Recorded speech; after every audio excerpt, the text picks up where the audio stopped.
Welcome to the world of outer space, a world still little known and understood, even in our nuclear age.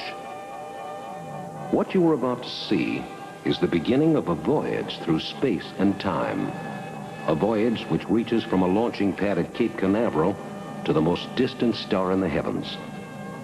This is a world full of unexplained mysteries and visitations, a world of flying saucers and monsters from other worlds.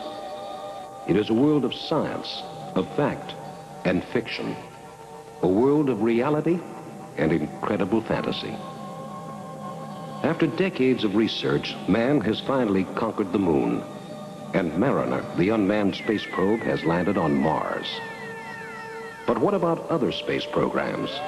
Space programs that we know nothing about. By this, we do not mean any earthly space program.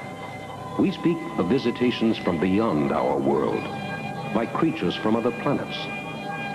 What is it they want? Who are they? Why did they come to our world? What is the truth behind flying saucers? Do UFOs exist? Is there anything at all to stories of little green men? Or is it all hysteria, media hype?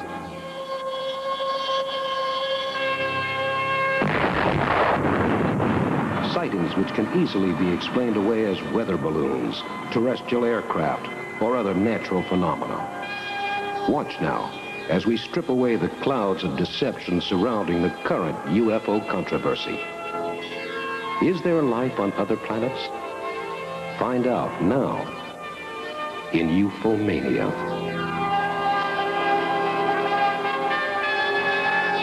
A photo like this raises a number of questions. It was taken January 16th, 1958 by a professional photographer. The witnesses all signed sworn affidavits. No agency has ever been able to uncover what really happened in the sky that January morning. Here we see the Corpus Christi UFO sighting, photographed on July 28, 1959. This is referred to as Library of Congress Archive Reference Number 341382. This sighting is included in Project Blue Book, the recently discontinued Air Force study of flying saucers and extraterrestrial phenomena. It was seen by two men, one with an 8mm movie camera, and this astonishing footage is the result. The film was submitted to the Air Force, to the Pentagon, and to various offices of the United States government. After detailed study and research, the Air Force released a statement to the effect that they could not explain what this object was, or where it had come from, or how it propelled itself. You will undoubtedly notice the trail of the conventional jet seen above the UFO.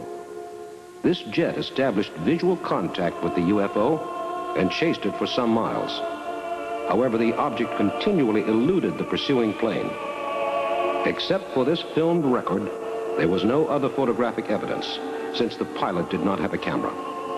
When asked if the object could have been a weather balloon, the pilot replied, "At that speed?" In military parlance, the phrase unidentified flying object, or UFO, is used to indicate any airborne phenomenon that fails or refuses to identify itself to or be identified by trained observers or reliable witnesses on the ground or in the air using visual or radar methods of observation. The term UFO is somewhat misleading.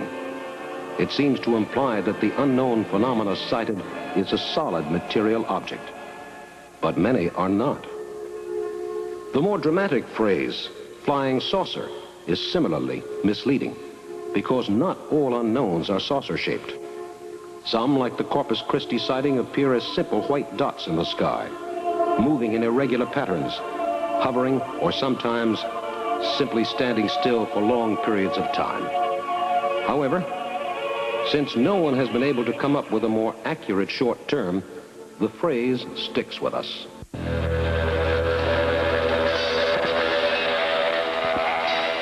Space and the creation of the universe.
were the first planets like? How were the stars and galaxies formed? Is there a world far from our own where life is developing much like life on Earth? In observatories around the world, scientists keep watch. What do they see? Their sensitive instruments see what we cannot. All the colors of the spectrum, all the wavelengths of the universe. What the human eye cannot see, the electronic eye can.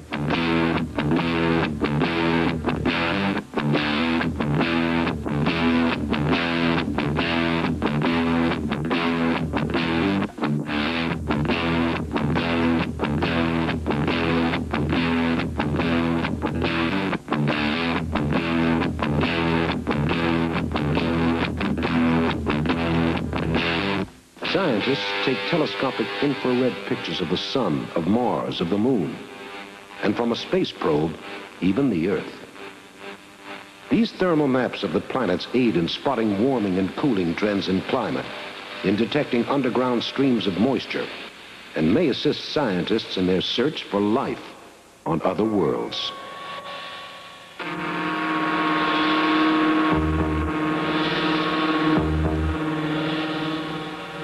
Is there life at the center of the sun? The notion seems ridiculous, but we cannot be sure. Traditional theories have it that the sun is a ball of combustible gases with a nearly molten core.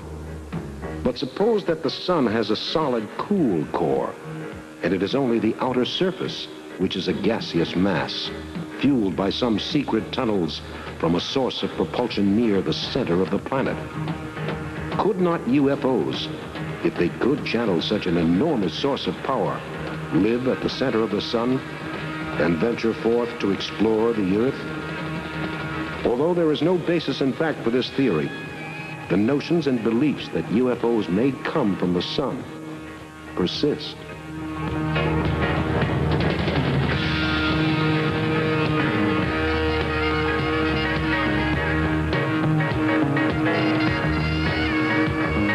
Only recently, in the summer of 1978, the United Nations chaired a top priority session to look into the matter of UFO sightings on an international basis, since the UN felt that the United States was not moving quickly enough or diligently enough to a thorough inquiry into the matter of UFOs. What results will the UN conference have? Will the U.S. finally revise its last public statement on the UFO matter?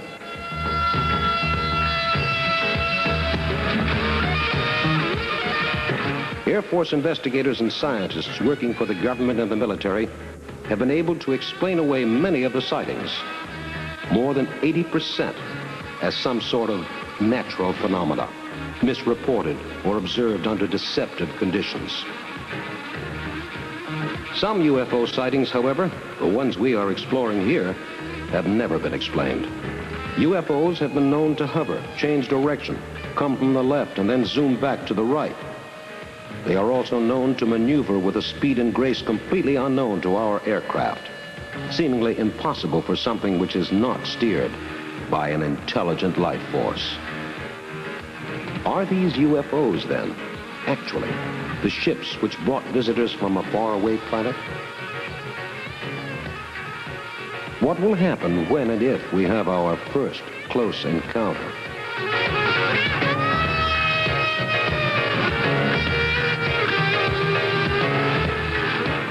Perhaps for all of their technical sophistication and their flight capability, UFOs are as frightened of us as we are of them.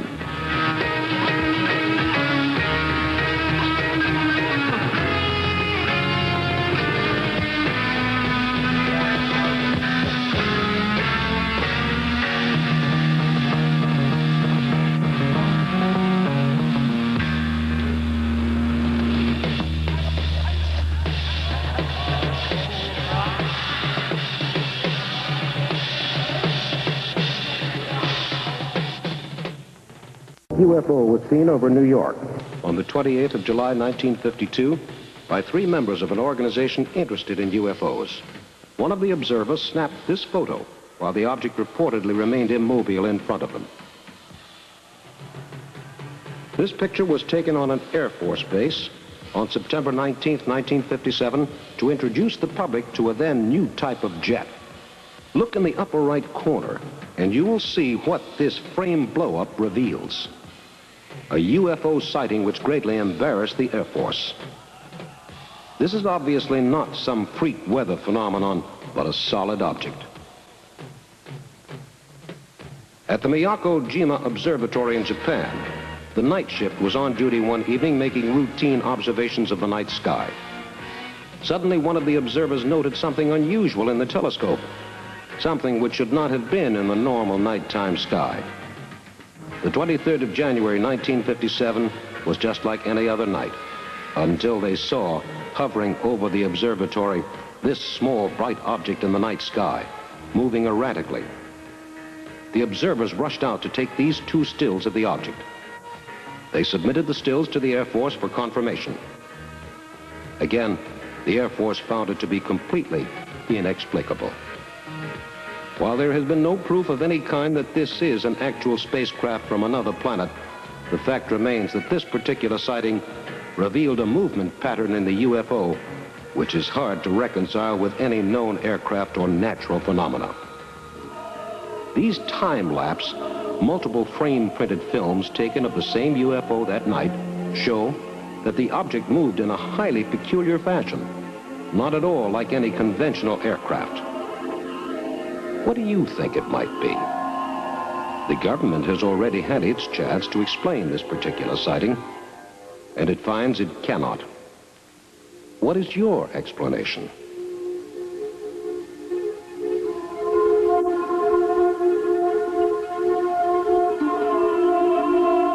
The responsibility for evaluation of UFO reports rests primarily with the U.S. Air Force. Since the first UFO sightings in 1947, the Chief Investigative Air Force Group has been located at Wright-Patterson Field in Dayton, Ohio. It was known first as Project Sign, then as Project Grudge, then Project Blue Book, and finally, the Aerial Phenomena Group of the Aerospace Technical Intelligence Center, usually known as ATIC. This is archive reference number 3413457 from Project Blue Book of the U.S. Air Force. First, we show you the original film, directly as it came from the camera of an eyewitness to this sighting of a flock of UFOs flying in a cluster. Now we show you a frame blow-up of the same footage. This footage was submitted for review to the Air Force, as are most UFO sightings, and again the Air Force, after lengthy deliberation, reluctantly decided that it could not ascertain with any accuracy what the UFOs might be. At this time, the Condon report was published with a few frame blow-ups from the Tremonton film. The Condon report, which came out in the early 50s, was supposed to be the last word on UFOs as far as the Air Force and official Washington were concerned. Time has proven the Condon report to be anything but final. Proven reports of UFOs, or with documentation which has withstood the most detailed scrutiny, continue to mount. These 5 glowing discs seen in the Tremonton film, moving in a flight pattern in excess of 3,000 miles per hour, according to detailed frame analysis of the film, have defied any explanation as natural phenomena, which the Air Force has attempted to offer. Observers say that the discs gave off a slight humming sound, and that their flight pattern was consistent from right to left. The discs stopped momentarily and hovered from time to time, but generally they kept moving in a highly erratic manner. UFO number 2447N125020E. A UFO which buzzed the photographer trying to take pictures of it from his car. The man reported that it made no sound, hovered over his head for a few moments, and then vanished. These next 2 shots show the famous Lubbock lights, photographed on August 30th, 1951, over Lubbock, Texas. These 2 shots were made by a high school boy with a Brownie camera. He was one of a crowd of more than 250 people who watched the shapes in the sky form a triangular flight. The Air Force tried to tell the people of Lubbock that what they had seen were merely unmoored weather balloons. The townspeople of Lubbock know better. Here is a soybean field seen from the air. What was it that did this? Did a UFO land here? The area of the burn formed a near-perfect disc shape. No explanation has ever been advanced for the phenomena.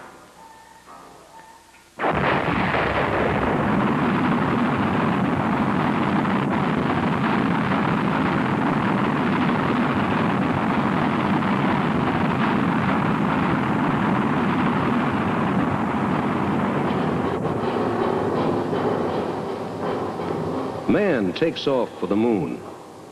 With this astounding voyage into the reaches of interstellar space, mankind came a giant step closer to the understanding of our position in the universe.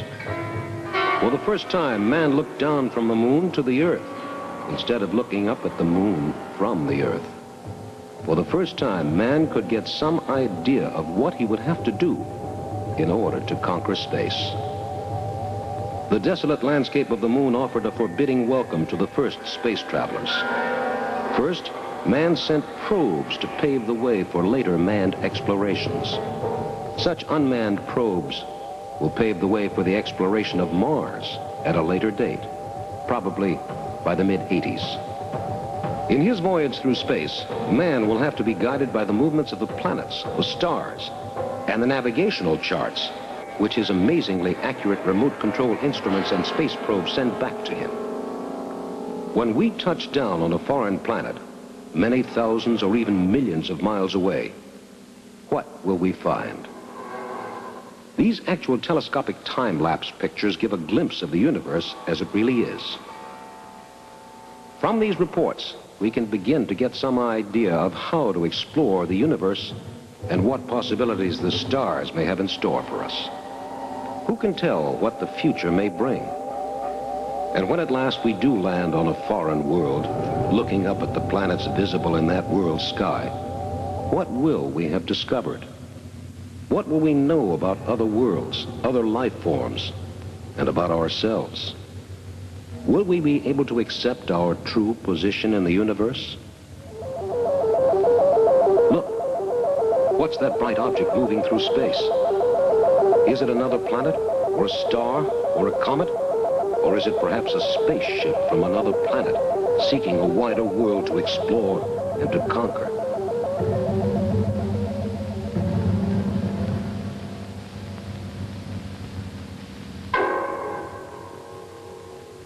Navigation is made possible by the alignment of the planets and by accurately charting their positions throughout the course of the year.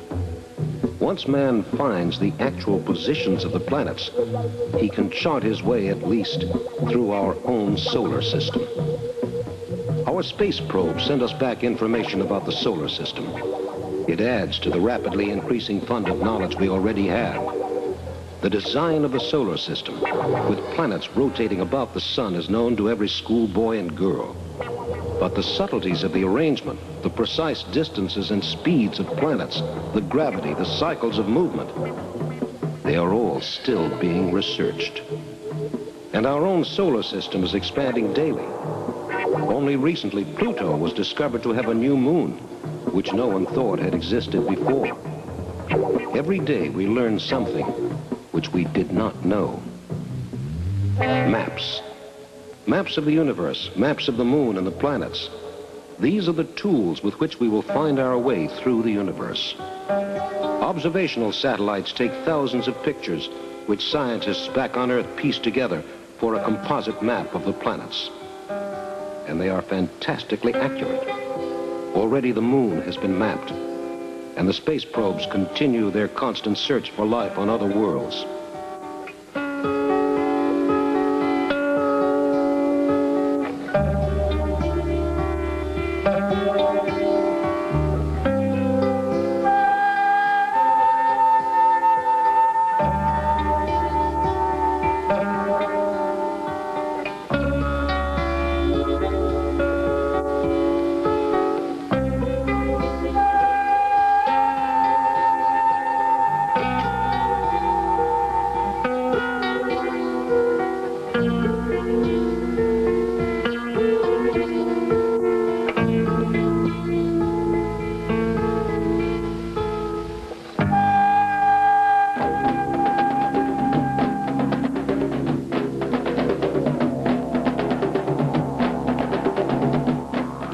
Television cameras scan the surface of the planets microscopically. Their eyes among the stars help man to get a better view of the world outside his own. Powered by solar cells, these probes can stay aloft almost indefinitely, sending back information which is used to plot the trajectory of our coming manned space probes.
On Earth, the photos are assembled by trained cartographers or map makers at mission control.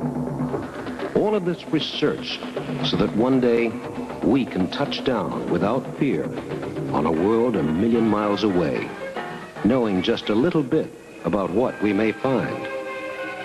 But what will we find? Until the day that man first sets foot on Mars, Venus, and planets not even known to us, we cannot answer. This NASA landing craft is sometimes mistaken for a UFO. Note the disc shape and the bright, shiny metal fuselage. Inside the disc, a wealth of scientific instrumentation keeps watch on space. The probe will explore for us, without a human observer, the mysteries of other planets. In the future, man will be there to see for himself or herself. In the future, man will look out over the new frontier, a frontier which space has opened up for us.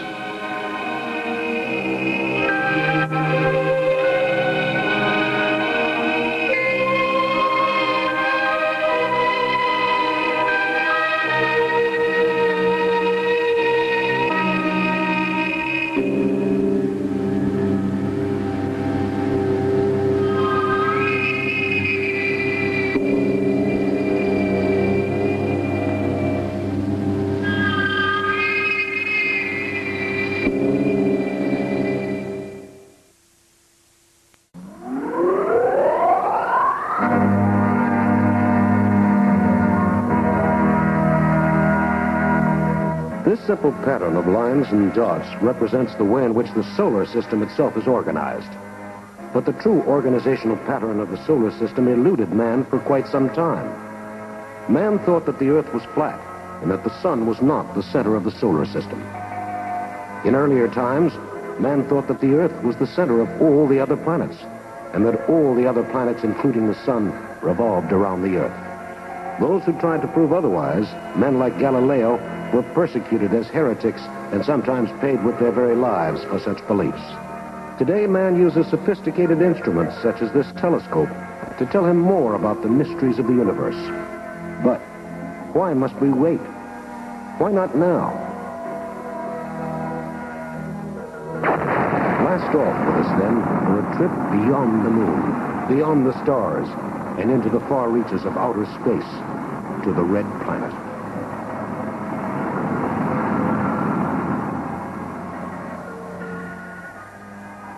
We are drifting beyond the Earth. Soon we will leave it completely behind. We are alone now, alone in space, endless, dark space.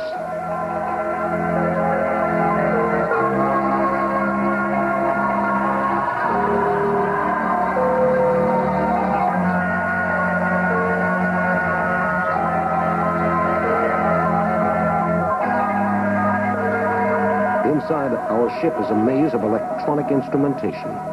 And as we look through the porthole, we can see the Earth receding in the distance. Our ship seems so small in the inky vastness of the universe. The distance to Mars is so enormous. Can we possibly survive the voyage to Mars and back? In order to leave the Earth's orbital field, we have had to break free of the gravity of our home planet. From there, we arc across the solar system to our rendezvous with Mars.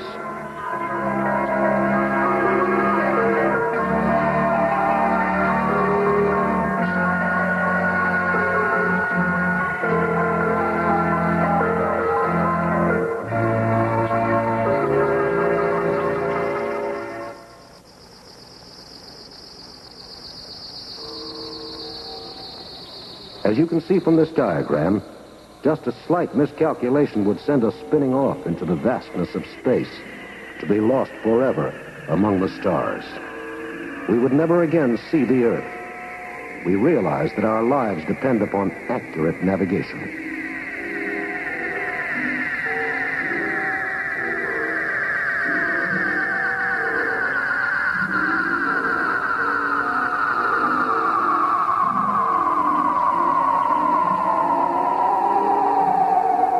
In this overhead view of the solar system, we see that each planet has its own roughly circular orbit, and that each planet keeps its orbit because of the pull of gravity from the sun.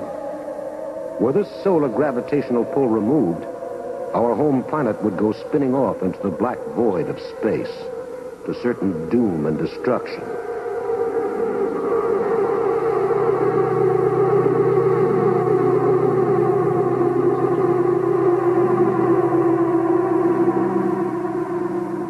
Planet's gravitational pull is quite strong, too.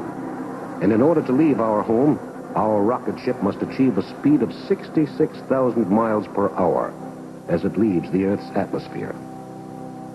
Looking at the solar system on its side, we see that in leaving the Earth's atmosphere and stratosphere for the first layers of outer space, we must be very careful to avoid the gravitational pull of the sun, which is the strongest gravitational pull in our universe, lest our tiny rocket ship be pulled towards the sun and destroyed in a matter of a few seconds. And this is no unmanned space probe. This is man's first voyage to Mars, the planet of mystery. We have two choices in our flight path. We can leave the Earth in a counterclockwise direction towards the right, going up.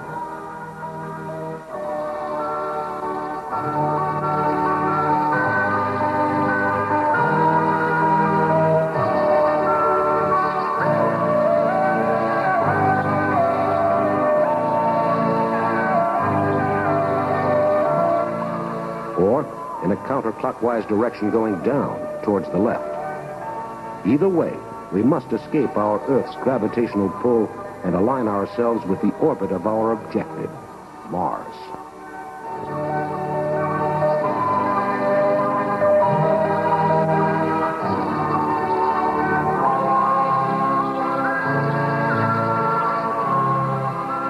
Gigantic retro rockets smooth our ascent as we settle into the red planet. But this is theory, not fact. What about us, alone in the vast blackness of the outer space, guided only by our navigational instruments? And then, trouble. Our retro rockets have failed to fire. We are unable to make our course correction. We are alone here, with no one to help us. We will have to either correct our malfunction or die. Feverishly, the crew attempts to cut in alternate backup rockets. Will we be able to save ourselves from destruction in space? Finally, at last, the rockets are functioning. The warm glow of our rocket engines is the only light except for the stars. Then, with our course correction completed, we shut down the rockets in order to conserve as much fuel as we can for our final descent. In the meantime, we will check our instruments to make sure that everything is functioning properly.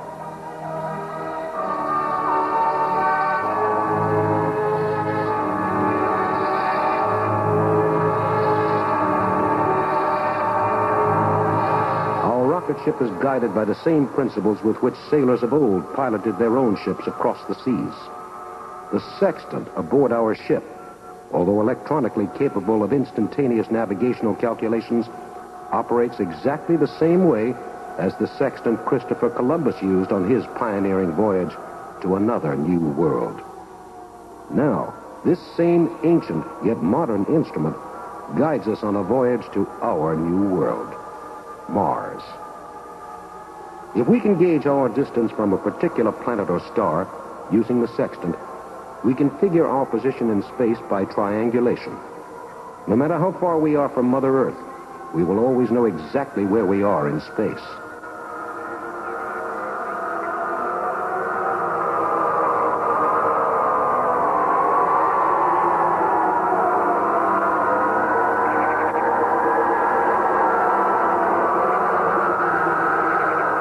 The process by which we derive our exact flight path in space is a complicated one, relying on conic separation of space and choosing any one of many possible flight paths as our flight path to Mars.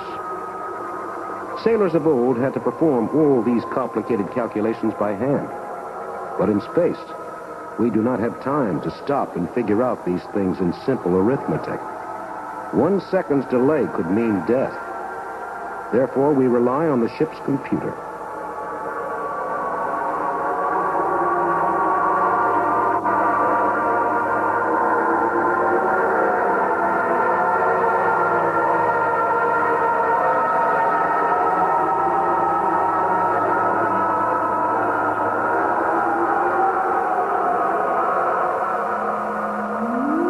The computer takes into account the angle of the signal bouncing back, the delay in time for the signal to return to the ship, and other factors, and then calculates and recalculates the precise flight path we must follow if we are to land safely on the red planet.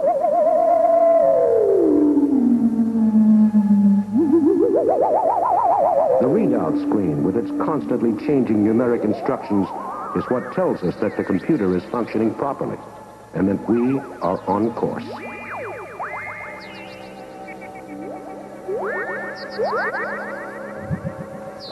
Our ship has been traveling at amazing speeds, and now dead ahead we see Mars.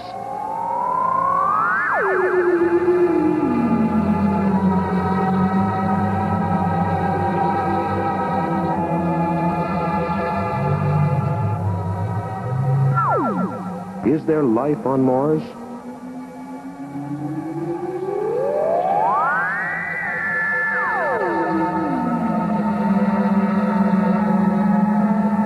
UFOs come from the red planet?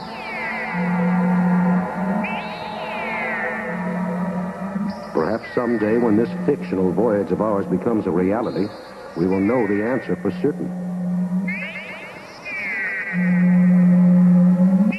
Trinidad Island UFO again, seen here hovering in the center top of your screen, a bit to the left, has taken January 16th, 1958. This UFO was seen by a large crowd of people, and the governor of the island ordered the photo released to the public to further research on UFOs. In this close-up, we see the unmistakable shape of a classic flying saucer. Where did this saucer come from? Why is it visiting the Earth? This UFO was photographed May 11th, 1950. Several other photos exist from this sighting, which we will show you later.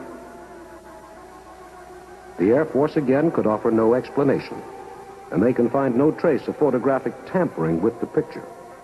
This next UFO, archive reference number RG341, PBB691 Blue Book, was seen in the sky one evening over the Great Plains area of the United States and submitted to the Air Force, the Pentagon, and the Joint Chiefs for photo analysis.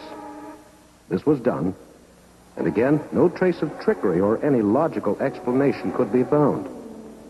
It joins the ever-growing ranks of the sighting of UFOs in this country.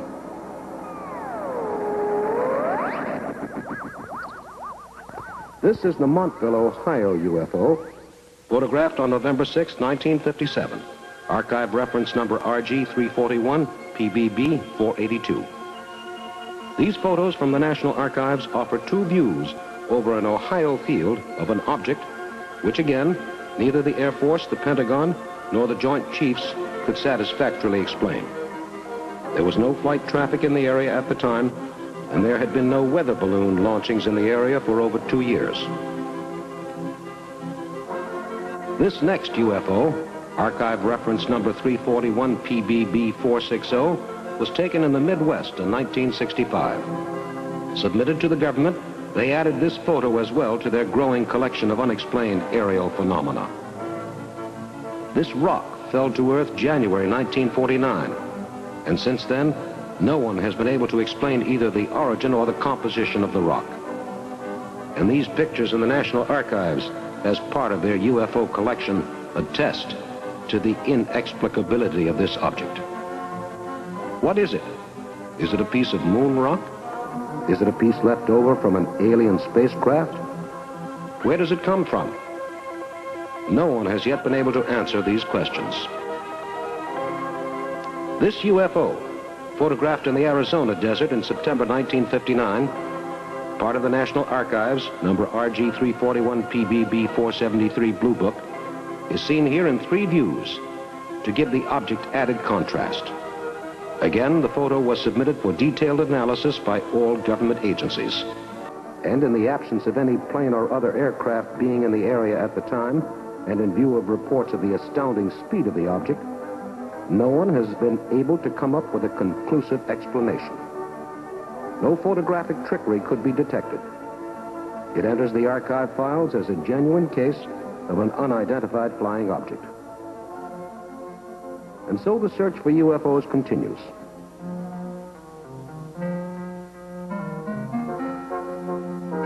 Recent sightings have taken place in the summer of 1978 in New York, where a store owner looked up one evening and saw 2 flashing UFOs over a store, humming and giving off enormous amounts of light. Police were summoned to investigate and found nothing, and particularly no trace of any trickery.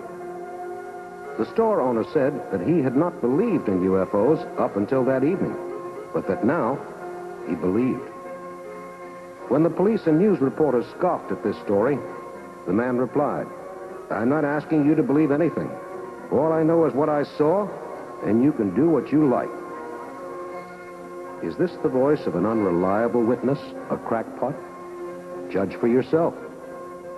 And as man learns more about the universe around him and extends his research into deepest space, plotting courses for his navigational instruments and space probes to follow, questions become important.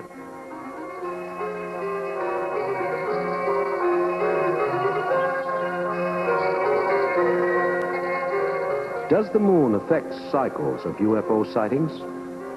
Is there any correlation between the phases of the moon and UFO activity? Our probes searching the universe for new information may provide us with the answers. The surface of the moon was the first planet area to be charted and made visible to the inquiring eyes of man. By taking a series of photographs during pictorial surveys of the planet, we can learn more about that part of the moon, the dark side, than was ever possible before. What is on the dark side of the moon? One side of the moon always faces away from us. Why? Our probes send back pictures and other information which gives us a better idea of that part of our closest neighbor which before we could never see. The probe strategically plots a series of vantage points from which to take its pictures, and then automatically takes the photos and relays them by radio back to Earth. In much the same way, then, as scientists plot the surface of the moon, they can plot the geography and cartography of Mercury during the time it is closest to the Earth. Using computer-animated orbit cycles, scientists can figure exactly the rotation of the planet Mercury around its axis and chart exactly the entire surface of the planet. It is unlikely, however, that man will ever venture on Mercury, as the surface is so inhospitable to human life that extremely complicated precautions would have to be taken to prevent both the rocket ship and its occupants from vaporizing in the intense heat.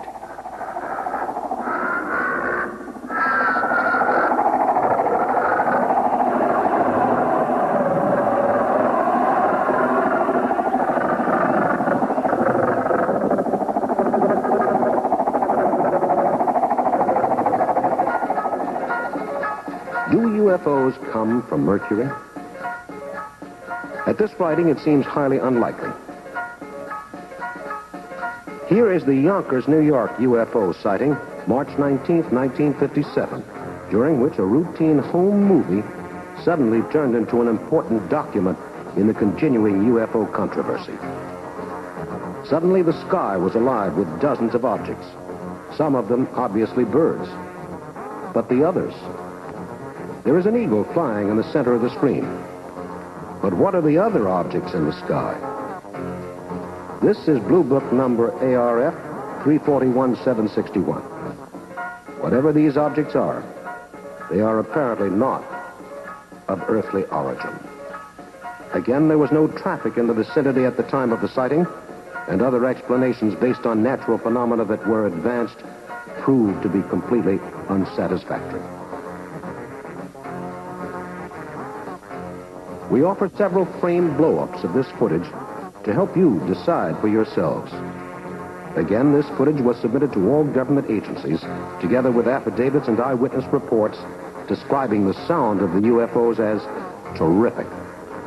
And again, the film was quietly filed away with no official explanation.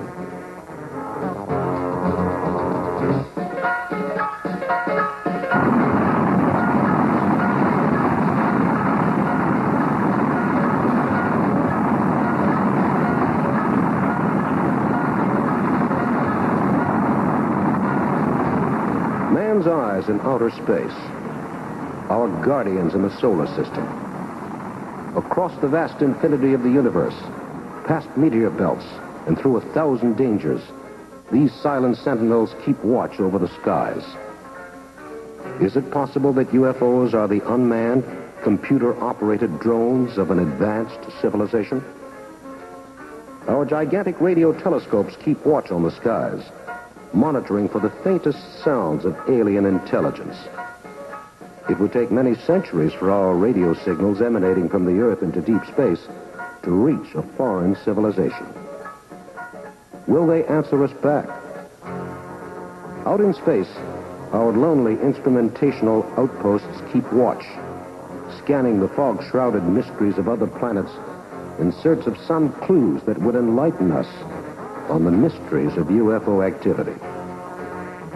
In areas where there is no light, they listen for the faintest signals. What do they hear? Will we be able to communicate with other civilizations if they do exist? These ears in the sky, they are our first line of communication, barking across the universe in a lonely vigil for knowledge.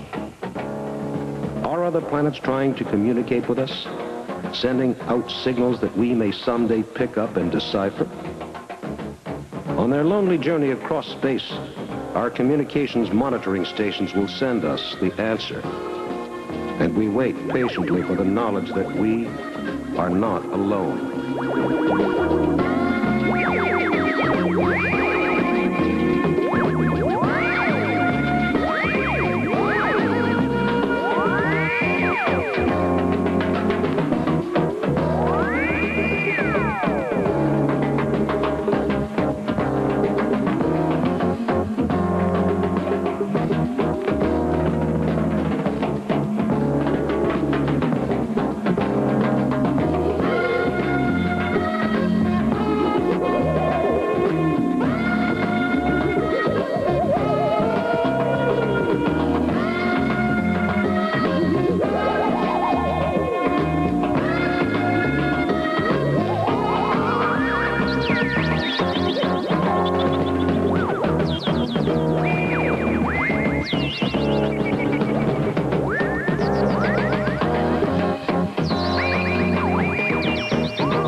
Spin through space in an orderly progression, majestic, imperturbable, mysterious.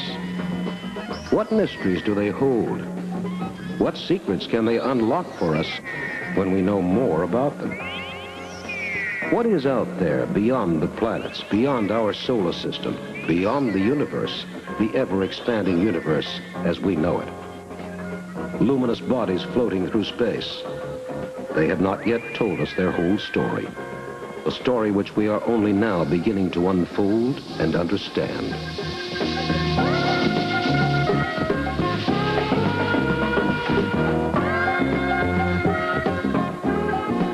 The rings of Saturn, for example, appear solid from the Earth. We are still not precisely sure what these rings are composed of.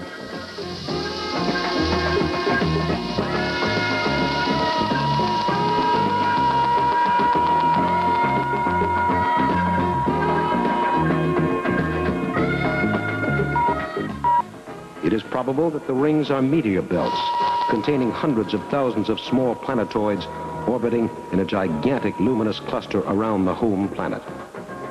If we are still uncertain about something as mundane as the rings of Saturn, then what are we sure of?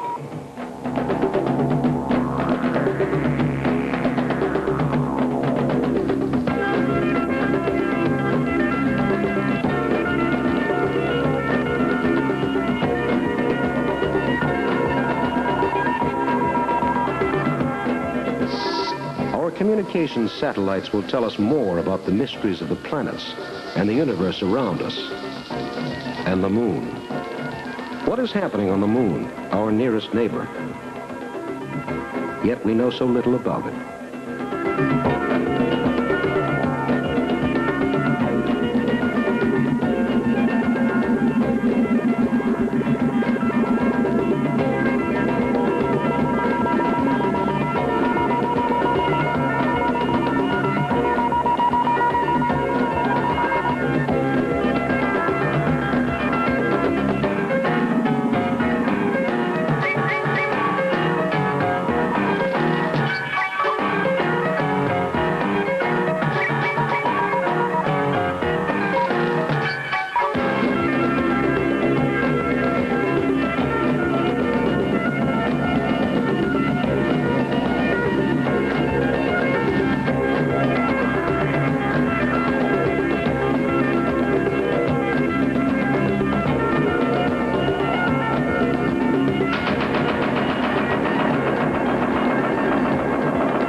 Jupiter, our largest planet, is still a vast, unexplored continent which we know very little about. Jupiter, with a gravity strong enough to crush any man or woman who sets foot on it. Jupiter, finally revealing to us a few of its secrets as our unmanned probes in the sky draw nearer and nearer to an encounter with this mysterious neighbor of Earth's. What is the mysterious red spot on Jupiter? Noted in the computer diagram you see here.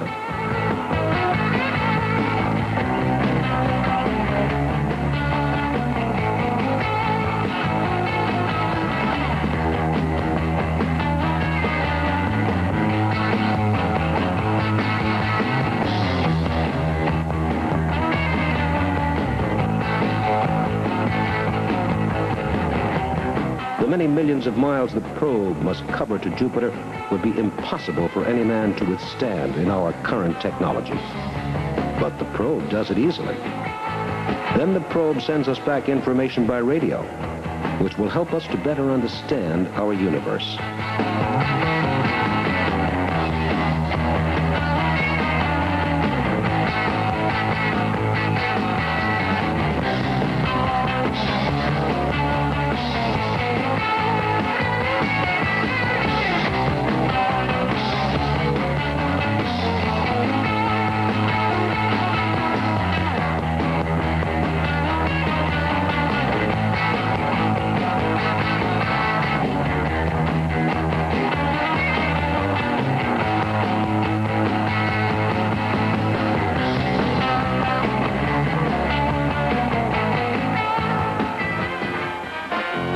This red beam shows the path that the radio beams would travel on their voyage back to Earth.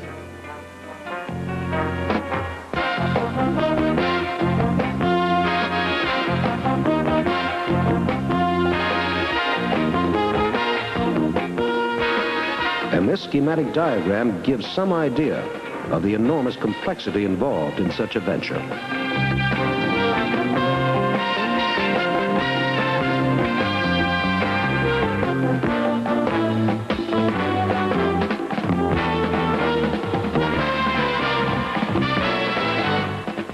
Space, waiting to be explored, unlocked, and mined for the information it can give us.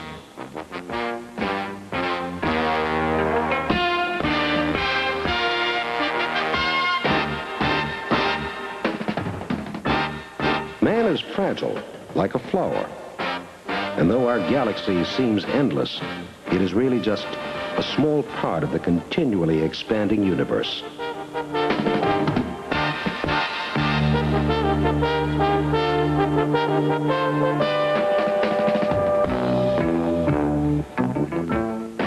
And as we watch these three small figures recede into the night sky, we ask ourselves, are these ours? Our ships?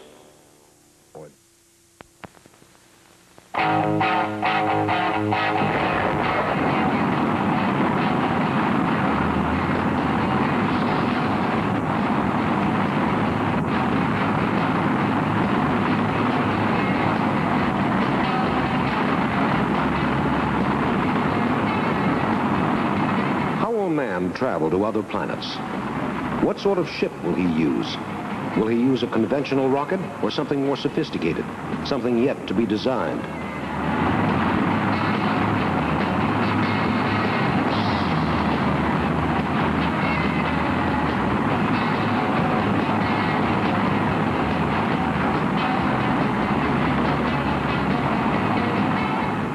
Something which can be used again and again, instead of being discarded at a cost of millions upon millions of dollars after a single use.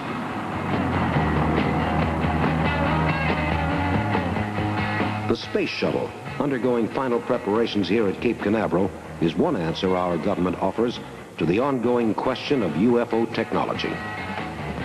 If UFOs do come from other planets, certainly they must return there. Our rockets are disposable, and this is costly and impractical. But a space shuttle, which could be used many times, would make space travel practical and relatively inexpensive, opening up the possibility of regular flights, for example, between the Earth and the Moon. Come with us, then, on a voyage through space, on the first space shuttle, as we challenge the mysteries of outer space. Here, the rocket is on the launching pad. Now we have liftoff, and we're off, going beyond the atmosphere, into the stratosphere, and then into outer space.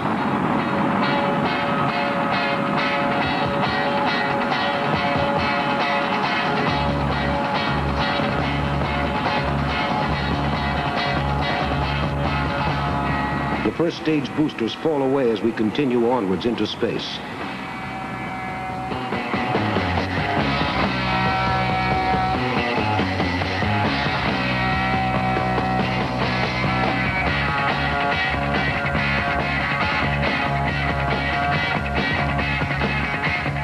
Then the final fuel tank jettisons, and we are on our own. With only a few remaining rockets to guide us, we drift over the Earth, getting a fantastic view as the planet revolves below us. We see Earth one moment, and then drift off into space as we rocket across the top of the world. And then finally, we are in outer space.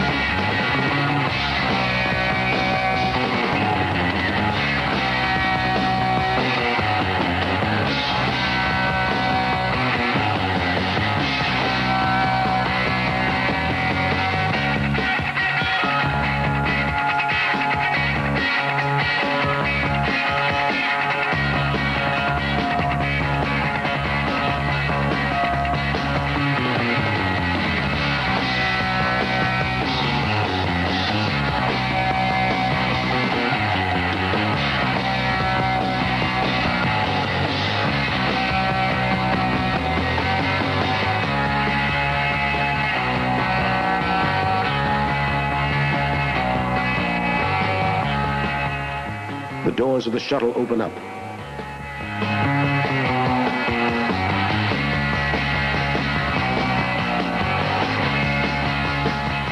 This computer animation view of the shuttle gives us an idea of our payload. Scientific equipment for the exploration of space, as well as a large passenger area. Of course, in actual flight, we must remain inside the ship. Spacewalking is only for those who know how to do it.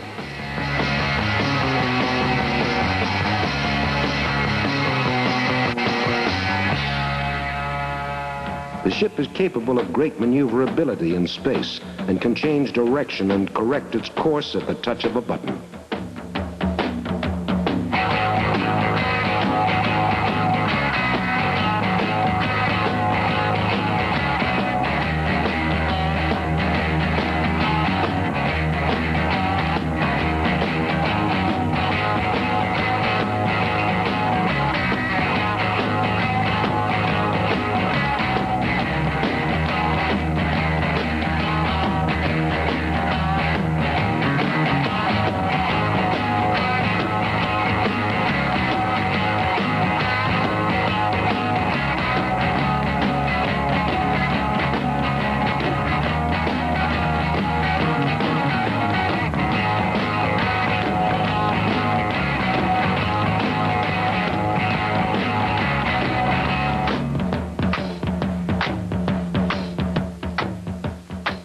Short blasts from the shuttle's rockets prepare us for our ascent back to Earth.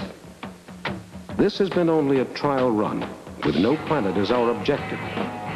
We settle back into the atmosphere, and as we do, the hull of the ship becomes red hot from the air friction.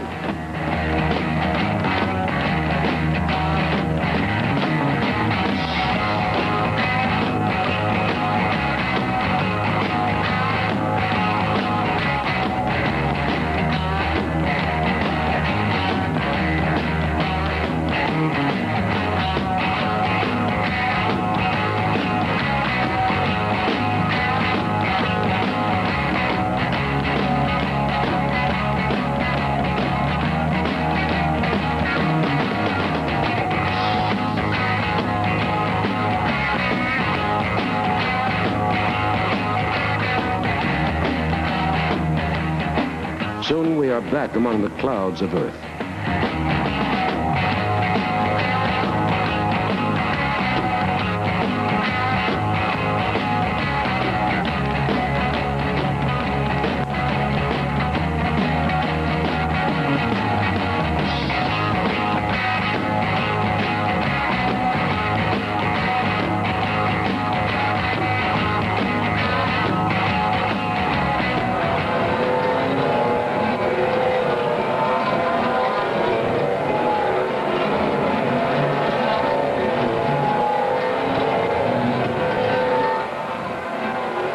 The landing gear comes down.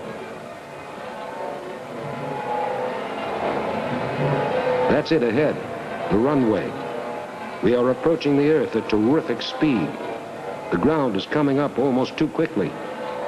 It seems as though we will never be able to make a landing at this incredible speed. Easy now, easy.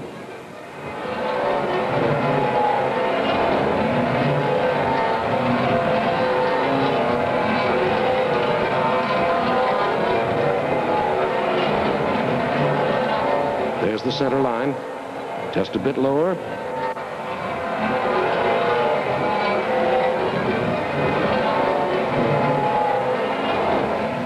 And touchdown. If the space shuttle is adopted, it may someday be possible for us to travel to distant planets as easily as we now travel across the country. These are 5 views of a mystery object which fell to Earth December 1971. This object seems to be a part of something, a plane, a glider, some sort of engine, perhaps part of something else as yet unidentified. What could this object be? It seems that in the last view of this series, one can see what might be described as some kind of exhaust pipe protruding from a section of the object. Again, this object has been submitted to the Armed Forces and the Air Force for analysis. It is cataloged as National Archive Reference Number ARF 341 PBB 6514. Then again, Abraham. Here, National Archive reference number ARF 341 PB 691 7A8A. Two views of this object, which again, no one has been able to give an explanation for. Submitted to the authorities with sworn testimony, affidavits, and eyewitness accounts that no one in the military cared to contradict on the record. One must see at this point a pattern emerging. Not, we emphatically state, a pattern of any sort of clandestine cover-up, but rather a pattern of being unwilling or unable to make any sort of standing public statement as to what these objects might be. This last view is from the same sighting, same reference number, origin or type of object also completely unknown. These are the Great Falls, Montana UFOs, photographed August 5th, 1950, as they drift past a radio tower in tandem. This is archive reference number ARF 341-323 Blue Book, a fantastic 16mm movie photographed by an amateur home movie enthusiast as he was out in the fields doing some nature photography. This is one of the most convincing of UFO documents.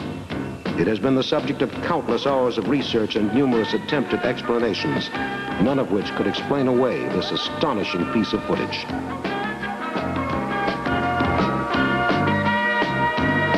This again is the Tremonton film, a better blow-up of it.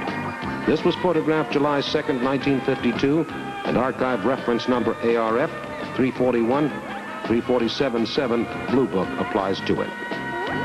Here the UFOs move in a cluster formation of larger numbers, shifting off into other patterns from the basic hook pattern, which has dominated so many UFO reports.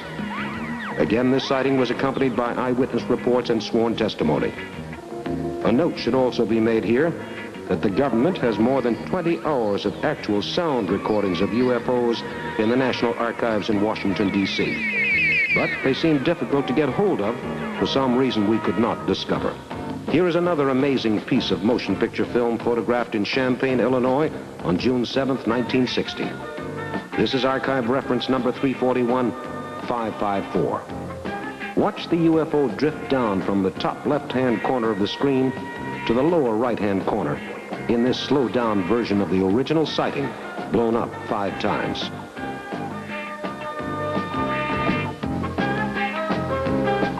Here is the same footage in original format, again slowed down, with the UFO starting at the top left-hand corner and going again into the lower right-hand corner. As with most UFO sightings, this was photographed completely accidentally. No one saw a UFO, and no one ran away to get a camera. This footage was shot by a man making a documentary for the local government. Rockets require careful planning to a degree of meticulousness which would strike most people as ridiculous or meaningless. But particularly with a manned mission, one 40-cent capacitator could burn out accidentally. And if it happened at the wrong time in the wrong place, might not only endanger a whole mission, but threaten the lives of all the men on board. Consider the number of mishaps that have occurred since our space program began. We know of our number of failures as a matter of public record, and we know nothing of the Soviets' track record with any certainty at all. There have been fires, explosions, 3 deaths in our own space program caused by one minor little thing gone wrong, one tragic mistake. Before any project gets off the drawing board, it has to pass 1,000 critical tests. In space, there is no margin for error, no way to go back to the launching pad and start over.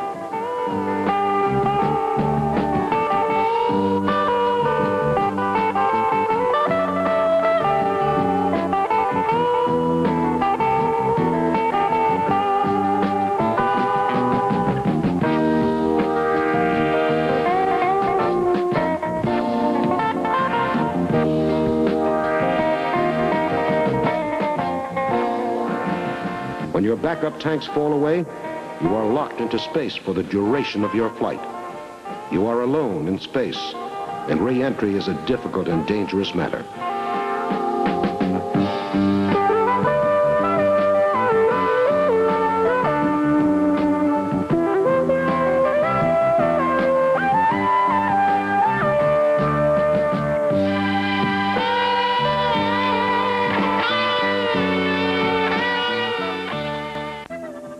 Eventually, man may be capable of construction in space on a large scale. Major repairs will be made easily, and perhaps rocket ships and space stations will even learn to repair themselves, as in this scene, through the careful supervision of a highly sophisticated onboard computer. But it will be some time before any of this is practical, considering man's technological development. And then, too, things can sometimes just drift away, and not even a computer can do anything about it. Once constructed, space stations of the future may take many different forms, other than the traditional wheel space station with spokes in the middle of a huge gyroscopic wagon wheel spinning in space. Space stations currently under consideration for the future include this flatbed, which is highly mobile, important when one thinks of the possibility of attack by an enemy in the future, when all nations have conquered space travel. On this flatbed station, people could live on board for weeks, months, perhaps even years, though it would get a bit cramped on a voyage of such long duration. In addition to the flatbed, there is this spindle space station. But even though these types are both highly mobile, they still move rather slowly in comparison with the distances the universe has to offer. The nearest star is beyond the reach of one lifetime with conventional technology. And one sees that certainly space travel requires an entirely different kind of powering system, with some fuel and combustion process that we don't understand how to exploit yet. Perhaps another civilization, more advanced, has already found this fuel of the future and is using it to visit us here on Earth.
Here is a UFO photograph near Rouen, France, in March 1954.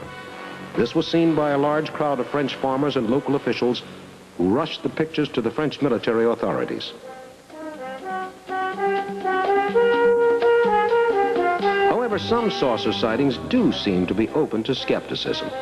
This photograph, taken on December 13th, 1952, supposedly depicts a Venusian saucer taking off from the Earth. The official U.S. government position on this photo is that it is probably a fake. Here is another photograph of a UFO in front of the moon, supposedly seen on June 6, 1950.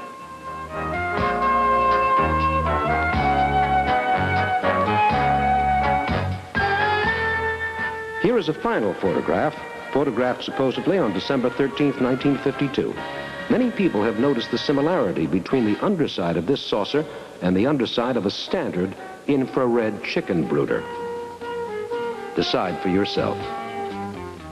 Here, however, we have a genuine UFO sighting, photographed in Norway, July 24th, 1957, seen by an entire town of fisherfolk as they stood down by the side of the water. It proves that genuine UFO sightings can be quite spectacular. This shot, taken at Teorema, Sicily, of two UFOs photographed over the beach in 1954, is seen both in long shot, with visible observers at the bottom of the frame, and in a close-up view. This UFO was seen by at least 20 witnesses. In all the vastness of the universe, we are only a small speck in the immense design of things.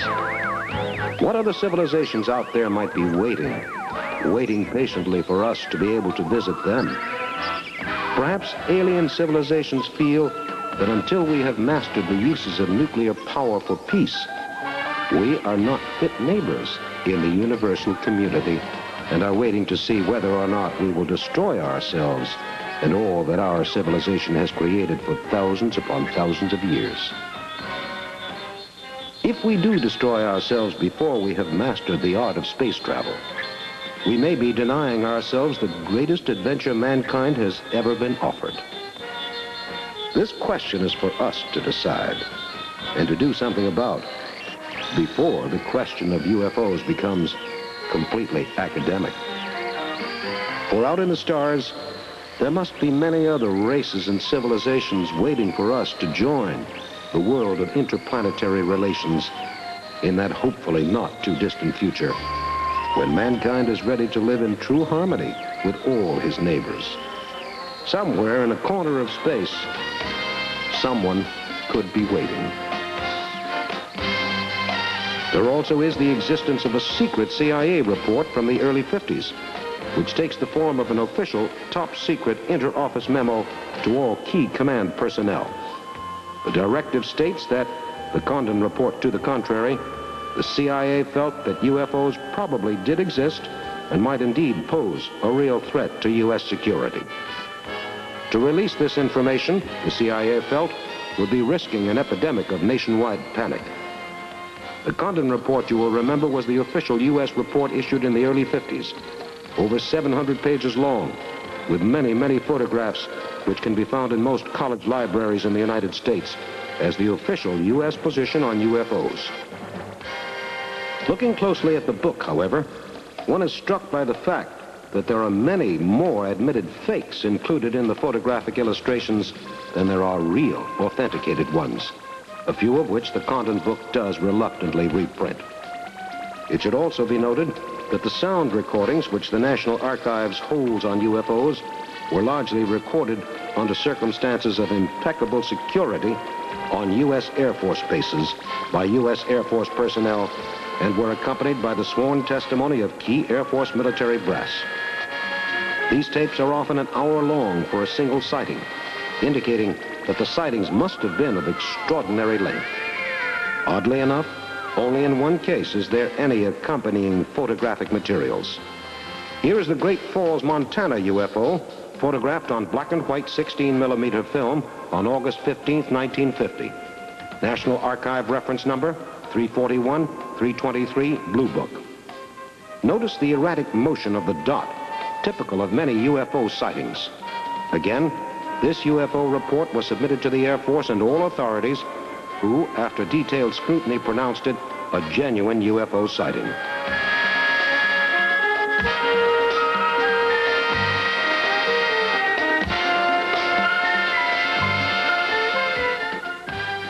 We show you this film in blow-up to enable you to get a close view of the object.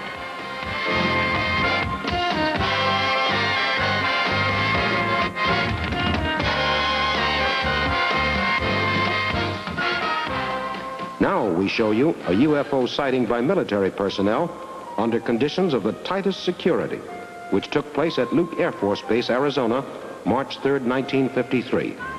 This is National Archive reference number 341, 382, Blue Book. This film was taken by an Air Force jet pilot from the cockpit of his plane while on a routine air mission testing equipment over the base. The pilot in the air suddenly noticed an unidentified flying object streaking across the sky directly in front of him, intersecting with his flight path. Here is the slate directly from the pilot's camera, assuring the authenticity of the sighting.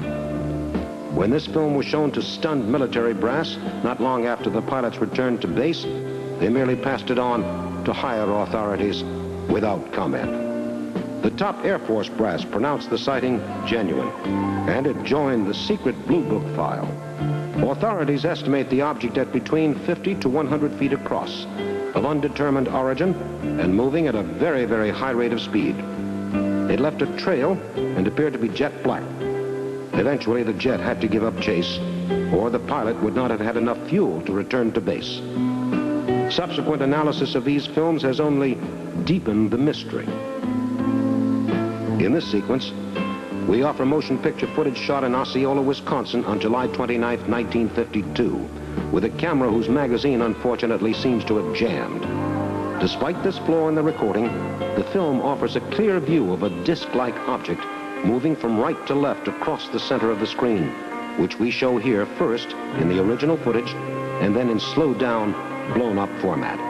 The government accepted this sighting as genuine. This is National Archive reference number 341-357 Blue Book.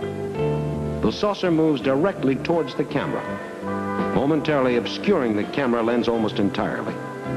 Then the object moves away towards the left, leaving the classic shadow of a UFO. Now, you have seen a great number of eyewitness sightings. Each of these sightings comes with credentials which back it up, even in the eyes of the United States government, a government which has gone on record as saying that there are no such things as UFOs, and then assembles a secret Project Blue Book file, which it only recently and partially declassified. The CIA believes in UFOs, according to that interoffice memo we mentioned earlier. Do you believe in UFOs?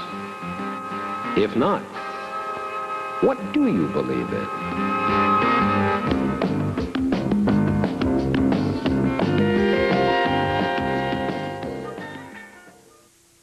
Is there life on other planets? Do UFOs come from outer space? Can life exist on other planets? What is this object floating towards us in space? A robot? A spacecraft? A UFO? A relic of a forgotten race? Man cannot conceive of a creature unlike himself, but such creatures do exist. On the surface of every planet is a gaseous layer, an atmosphere. Our own atmosphere contains oxygen and other gases. Oxygen, of course, is the gas which we must breathe to live. Who is to say what forms alien life might take? Perhaps they might not need to breathe oxygen at all. Perhaps they do not even have any sort of physical shape. Life starts very slowly, wherever it begins. The smallest forms of life are the microscopic life forms which inhabit not only our own Earth, but which might possibly form the basis of life on a planet far from our own, using a system of evolution which we can only begin to guess at.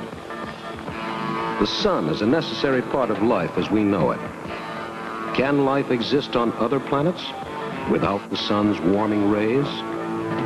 Perhaps life on other planets is cold-blooded, as our reptiles are, constantly battling and interacting, fighting for food, fighting for space, fighting for existence. These microscopic life forms echo the basic struggle for survival, which is the very essence of life itself, wherever it is found. Some worlds may have a liquid atmosphere, consisting of liquid gases which serve as a spawning and feeding ground for life systems. Again, completely unlike life on Earth as we know it.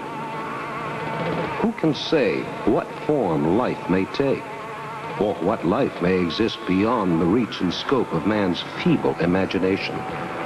Strange permutations of life may exist in the atmosphere of Venus, which consists mostly of gases poisonous to us. Man cannot yet fully penetrate the thick layer of gaseous clouds around Venus. Who knows what mysteries may lie on the surface of the planet?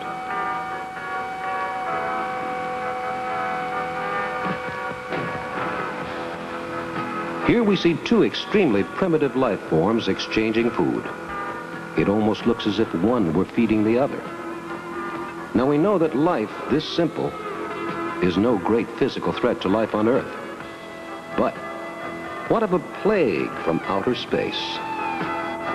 H.G. Wells in War of the Worlds explored this theory in reverse when invading Martians were killed off by common cold germs during the Martians' war with Earth. Could it be that some small, insignificant germ on a distant planet might bring an end to life on Earth? It could happen. And so scientists are struggling to make certain that all space probes which return from a voyage in outer space are fully sterilized to prevent the possibility of Earth's being contaminated by an alien virus. Life on other planets does not have to be animal. Crystal formations such as these can rapidly spread and could possibly contain intelligence if born in a life system different from our own. Space is a place of 1,000 different visions and possibilities. It is not too much to wonder if plant life or life of a crystalline nature might exist on some planet of which we do not even know the existence. In the vast reaches of the endless universe, all things are possible. And as crystalline life forces interact, who knows what hybrids might result, and with what capabilities? Although animal life seems far more likely, we must not rule out the possibility of creatures in other forms, other shapes, and even in no form at all. A gas or a mind force. Really, scientific knowledge extends only so far as our own backyard. We have a limited appreciation of our own origins, where man came from, when life began. It would be presumptuous of mankind to assume that he is alone in the universe, or that life can exist only as he knows it. Smaller life forms transmute into more complex ones. Where will it end? Where will it stop? What will be the final outcome? Is there an alien intelligence right now, far beyond our own development in science and in culture? And if so, how does this intelligence regard us? As a friend, or as a potential source of slave labor? If alien civilizations can reach the Earth, it follows that their technology must be millions of years ahead of ours, in a far superior state of development compared to man's first beginning steps on the threshold of the stars. A simple drop of dew on a plant seems so ordinary, so simple. Could it not be that our Earth is as a drop of dew to creatures from another planet? Could it be that our own world is just a small part of the larger design of the domain of a foreign intelligence? These small creatures swim about in the vast ocean, not knowing what surrounds them or what their ultimate aim might be. Are we not much like these small animals, uncertain as to our future and our destiny? The cycle of life goes on, and man's existence is only a small part of it. We exist in a corner of a universe so vast that we cannot even comprehend the boundaries which we must inevitably explore and understand if we are to coexist peacefully in the universe. What actually is going on out there in the cold, inky, vast blackness of interstellar space? What beings, what worlds lie in the skies beyond the small distance our eyes can see, even with the best of instruments? What mysterious forces control the cycles of the planets?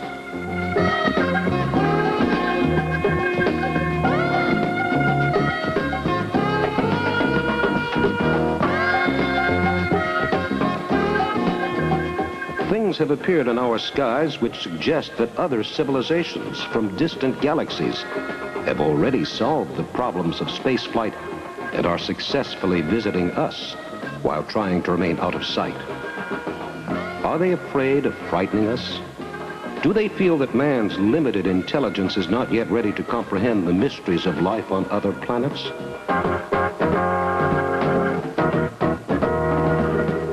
In Salem, Massachusetts, July 16, 1952, the Coast Guard photographed these 4 UFOs and subsequently submitted them to the Air Force and Allied commands for analysis. The Air Force finally issued a statement that these were true, unidentified flying objects.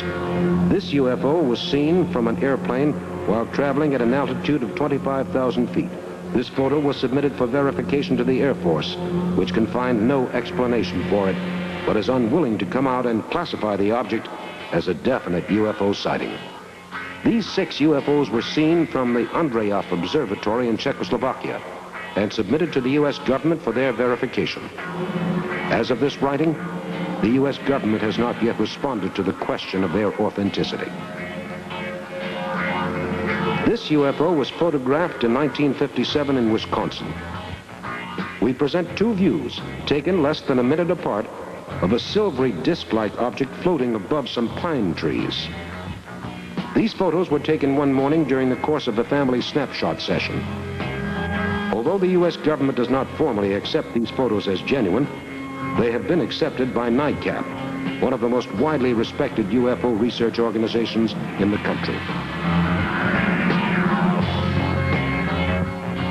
This is another view of the McMinnville, Oregon UFO, which we showed you earlier, a slightly wider view of the sighting. Photographed in 1950, this UFO is shown here in the final blow-up, which the Air Force subjected it to during the course of its exhaustive inquiry into the authenticity of the sighting. The UFO was declared to be genuine and defied all analysis.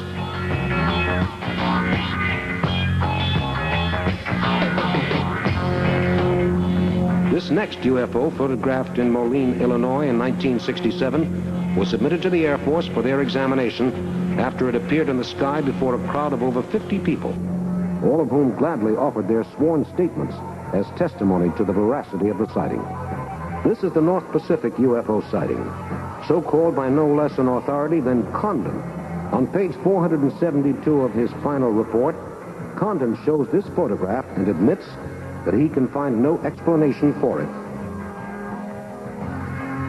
This UFO was seen from American Airlines Flight 387, flying over the Midwest.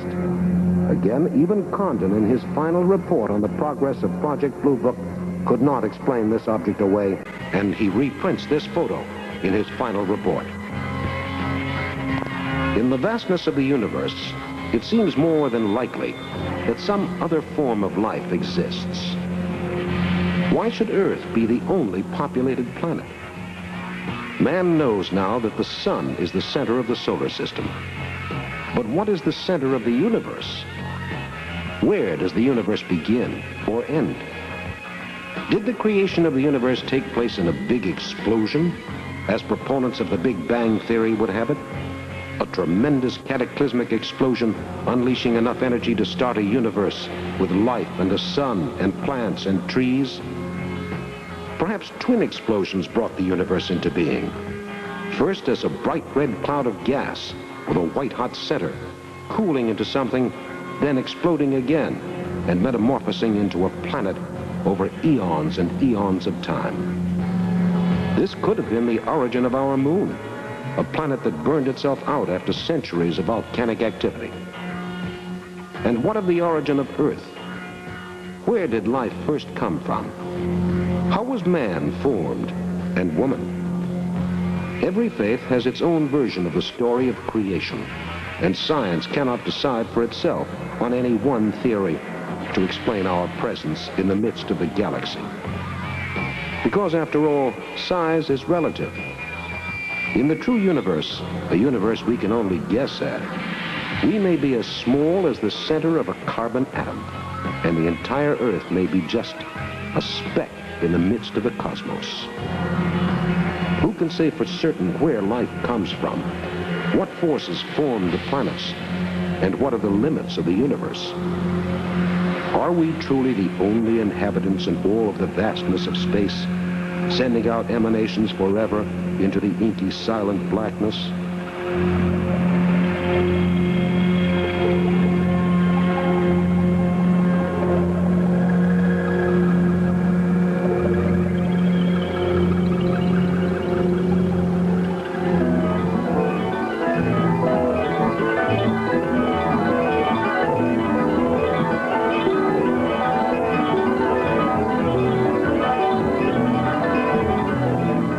What of our neighbors? Will we find life on them? On the sun?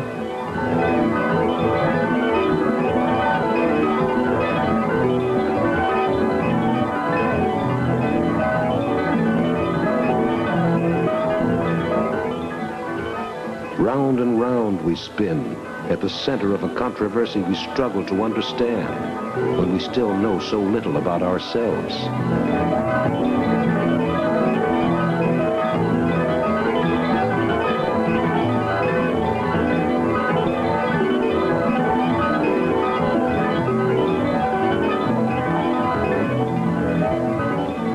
As the Earth moves through space, pushing its way through the solar system, we must wonder. Suppose that someone asked you to imagine a universe of illimitable vastness. A universe filled with thousands of planets, thousands of stars, thousands of galaxies, infinite in size and infinitely expanding. And suppose that person asked you to believe that in all that space, in all the vastness of this infinite universe, there was only one small pinprick at a corner of the universe where life existed. Would you believe him? Wouldn't it sound incredible to you? Perhaps someday our naivete will seem equally incredible to our children.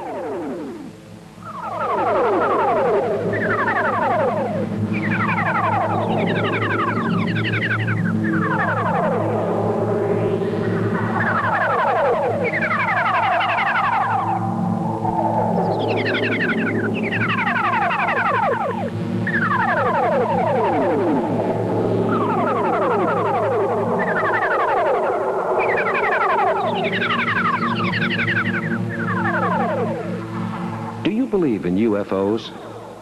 If not, what is your explanation for the sightings we've just seen? Airplanes? Soviet test missiles? Weather balloons? Ionic disturbances in the atmosphere? Ball lightning? All of these are popular theories used to debunk UFOs. But as we've seen, they do not always fit the facts. And when they don't, it seems that UFO sightings, no matter how good their credentials, are too often ignored, unexplained, or simply not researched enough.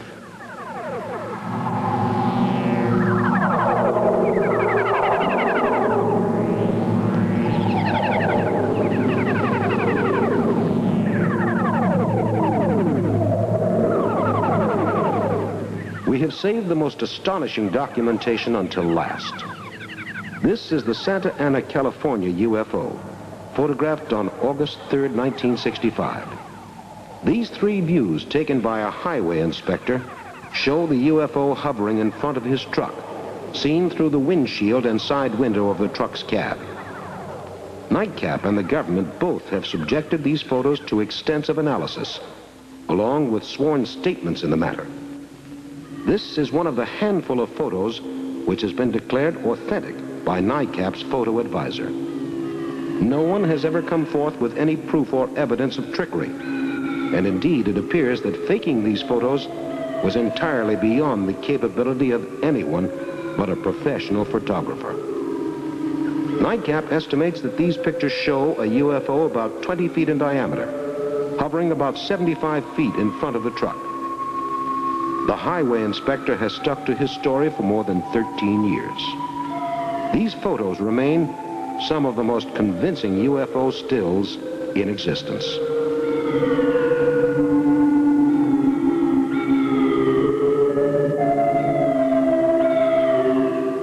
And finally, we offer this astounding bit of film taken in Camarillo, California in January 1967. It involved an actor doing a close-up in a Western movie. We show you first the entire piece of film just as it came from the studio's cameras. Here, an entire crew of actors and technicians saw this UFO, and as you will see, the cameraman panned with the object, following it from right to left. Watch the lower right-hand corner of the screen closely. The small white dot just at neck level moves along behind the actor's shoulder. The crew testified later that the craft gave off a humming sound, and as you will see, it was capable of great maneuverability. Here in blow-up, you can see the UFO emerge from behind the actor's head. Now, in slow motion, we show you the erratic pattern of the flight path, slowing each frame down 10 times, but skipping none of the frames and showing them in strict sequence. This film, Archive Reference number 341-753 Blue Book in the National Archives, caused a storm of controversy when first projected for the Air Force. The flight pattern of the UFO is unmistakable, as are the pauses and corrections the craft makes in mid-flight. If this is not a UFO, what is it?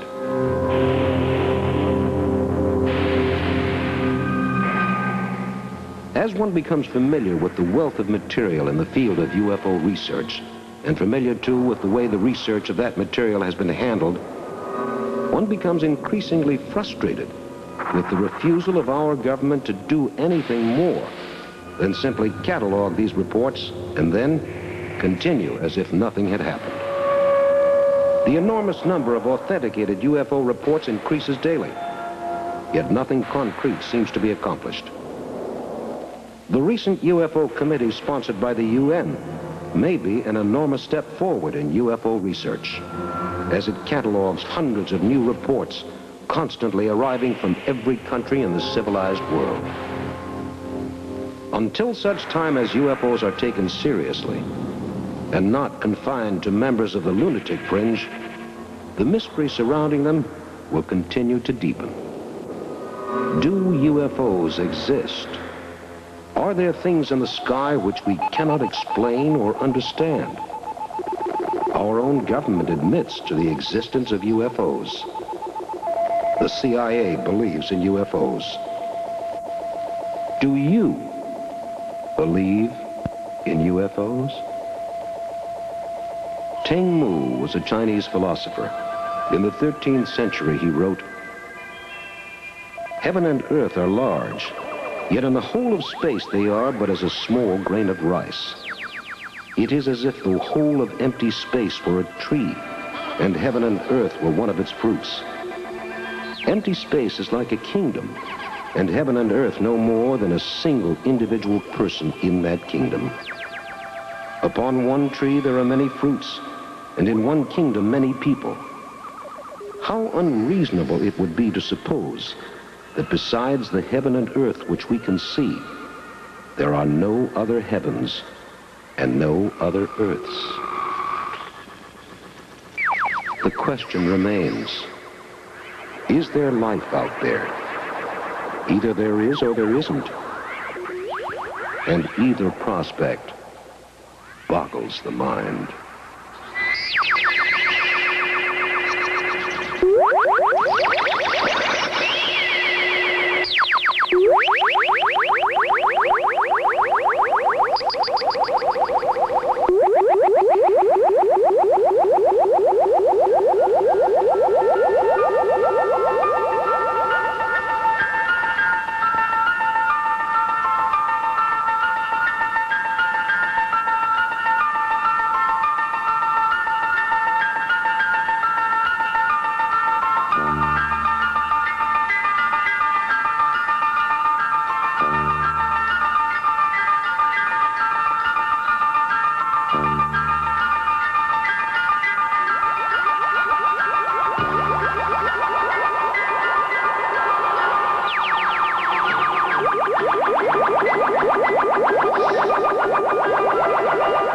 This film is designed primarily for your entertainment.